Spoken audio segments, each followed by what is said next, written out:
Hello there, my name is Marcia Vargas, and in this video I'm going to talk a little bit about the second phase of your painting, which is the underpainting. Okay, so first of all, the underpainting, what it is, as you can see here, it's a map. It's going to be a map for the third phase, which is the color part of the oil painting. Okay, oil painting is done by layers. So the first layer is to tone the canvas and do the drawing. Second layer, underpainting. Third layer, apply color. So the underpainting is a map where it's going to show you where does your darkest darks go and where does your lightest lights go. Okay, so this is a figure where I already worked in the underpainting. I'm going to show you the rest of it. Okay, so it goes like this. So you can see here, I already marked where my lightest lights are going to be. In the face, I already marked where the lightest lights are going to be. I know there's a light reflection over here, light reflection over here, light here, light here, light here, and then darkest darks. I know the eye is going to be dark, so I already applied paint over there. I know the eyebrow is going to be dark, this part of the nose, this part of the mouth, and then some part of the hairs, and I also did some highlights on it. Okay, so as you can see, also I already draw the muscle where the darkest darks are going to be in the lightest lights for the arm, for this part of the back, and for the blouse right here, and then it goes all the way up because the figure is floating in the air. Okay, that's the whole idea. So the underpainting for the figure, it's already done. So as I said, it is for you to know where does your lightest lights go and where does your darkest darks go. That way when you go to apply the color, it's going to be a lot easier. Okay, you will know already what mixes you're going to use, the dark mixes and then the light mixes. Okay, and it's going to bring your figure more realism. Okay, it's going to allow you work faster. It also brings the figure archival value. Now, what does archival value means? It means that the first layer, I'm applying a pigment. In this case, it's called Raw Umber, which is an earth color, and it's a more cold kind of brown. Okay, so in this earth color, this is the one I'm using. This is the standard one used. It could be Raw Umber, Burnt Umber, or burnt sienna. Now what burnt sienna has is too red. Okay, so if your painting has a lot of red, then by all means use burnt sienna. In this case, my painting will not have that much of a red, so I'm going to use Raw Umber.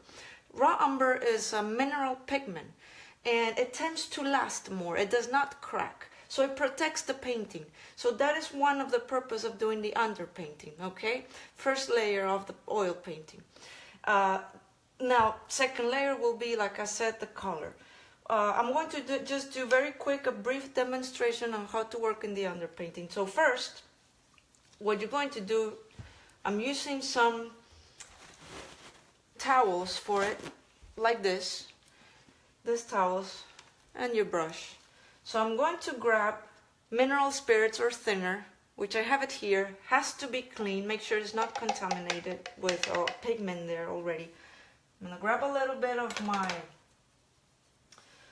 my color of my pigment, and well, let's say I'm going to work more on the hair. Okay, so I'm going to apply the pigment, which has been dissolved already.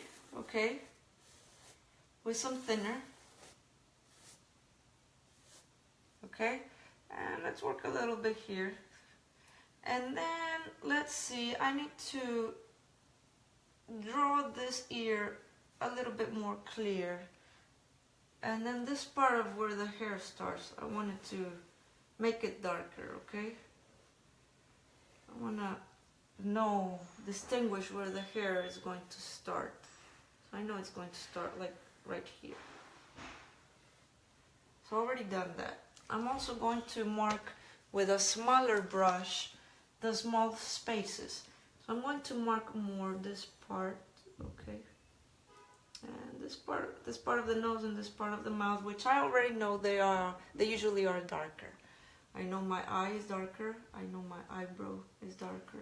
I know this part is a little darker too, okay? And I'm going to mark a little bit more the contour of the face and this part of the arm, where the arm starts, okay? So done. Now, second part I'm going to do is I'm going to grab one of my Q-tips and I'm going to dip it in thinner. And I'm going to start lifting the lights. Lifting the lights, which means marking where your lightest light is going to be. So in this case, I know my lightest light is going to be here. I know there's going to be some light in here for the ear. Okay. I know there's some light in here. I know this tends to be lighter, which is this part of the bone. This part goes lighter. This part over here goes lighter. So let's just mark it.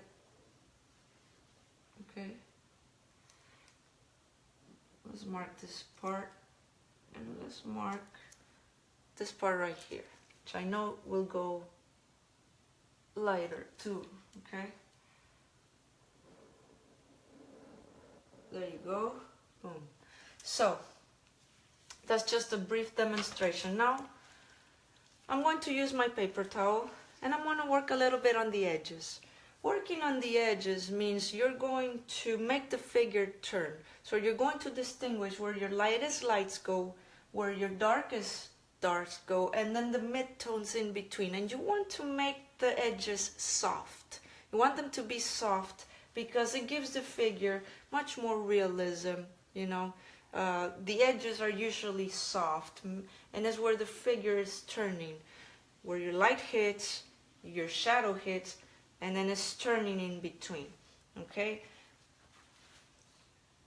So let's work a little bit on the edges here. I'm going to dissolve this part of the bone. I don't want, it's not too pronunciated, so I need to make it the edge softer, okay?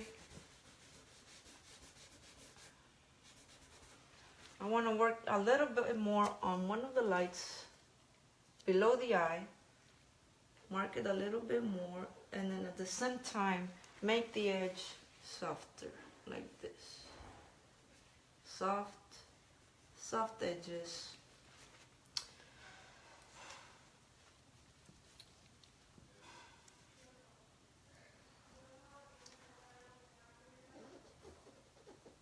There you go.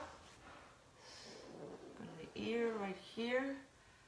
And this is also part of the ear. Okay. And now let's work on a little bit of the highlights over here. Okay. So, summary of everything. Underpainting, second phase of the painting. What pigment you use? Burnt umber, raw umber. You work from dark to light. You mark your darkest darks. You mark your lightest lights. And then you start playing with the figure and pointing, you know, where the lights go, pointing where the darks go, and then make the figure turn. So you can see here, you know, it looks real. It looks very real. The face looks more real. The highlights of the hair, the dark parts of the hair, the blouse right here. There's a lamp, you know, in the painting. The light is it's coming from the ceiling. So obviously this part is going to be lighter, and then this part is going to be darker. Okay? So that is it for today. Please feel free to leave any comments. Any questions, I will be more than happy to answer. If you like this video, if you find it useful and helpful to improve your painting, I would thank you very much if you share it and if you like it. And see you next time. Bye-bye.